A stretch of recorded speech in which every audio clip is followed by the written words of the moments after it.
روره زما زوی ډېر زیات بیمار دی د یخنۍ د راسه بالکل لچي ستا به ډېره زیاته مهرباني که یو څادر دې ونه راکړو پیسې هم راسره نشته ښه دا والا او دعا کوه ښه ډېره مننه خانجي دا څادر دې ولې ورکړو اوس په ځان په بازار کې چېرته خرڅ کړي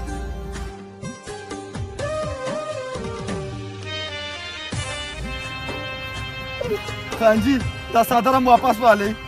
ولې هلکه څه چلو شو زما زوی مړ شو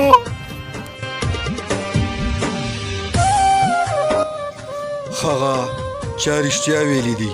وایي کله کله د فقیرانو هم خیال ساتئ